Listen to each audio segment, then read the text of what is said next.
take from our people away, okay? Кумтөр маселеси чет өлкөдө жашаган жарандарыбызды да кайдыгер калтырган жок. Кечээ АКШнын Огайо штатында жашаган мекендештерибиз Centera Gold'го каршы акцияга чыгышты. Алар Centera Gold'ун экологияга жасаган жапайы мамилеси тууралуу дүйнө эли билиши керектигин жана жаратылышка келтирген чоң зыяны үчүн жооп бериши керектигин айтып, плакат көтөрүп митингге чыгышты. Эртең АКШдагы Чикагодо жашаган мекендештерибиз да Centera Gold'го каршы акцияга чыгаарын билдиришти. Эске салсак, буга чейин АКШда жашаган мекендештер Бириккен Улуттар уюмунун алдына атайын митинг өткөрүп, Centera Gold'ун экологияга жасаган жапайы мамилеси тууралуу акцияга чыгышкан.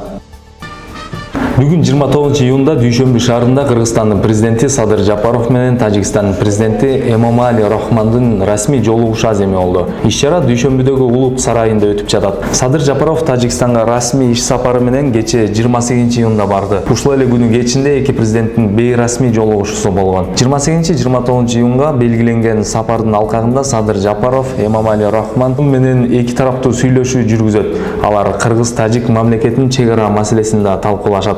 28 июнда Түрк коргоо министри Холуси Акар баштаган делегация Кыргызстанга келди. Бул расмий иш сапар тууралуу Түркиянын жана Кыргызстандын коргоо министрликтери кабарлашты. 28-29 июнга белгиленген бул сапардын алкагында Кыргызстандын коргоо министри Таалайбек Өмүралиев менен эки тараптуу жолугушуу өтөрү кабарланды. Анда эки өлкөнүн коргоо мекемелеринин ортосунда аскердик жана аскердик техникалык кызматташтыктын учурдагы абалы жана келечеги жөнүндө маселелер талкууланат. Буга чейин Түркиянын Кыргызстанга аскердик техникалык жардам бере тургандыгы кабарланган. Бул маселе президент Садыр Жапаровдун 9 июндагы Анкара сапарынын алкагында макулдашылгандыгын тышкы иштер министри Руслан Казакбаев билдирген. Бирок анда Анкара аскердик тармакта кандай жардам көрсөтө турганы так айтылган эмес. Кыргыз-Тажик чек арасындагы жаңжалдан кийин көпчүлүк кыргыз бийлиги Түркиядан аскердик жардам алууга үндөп келген.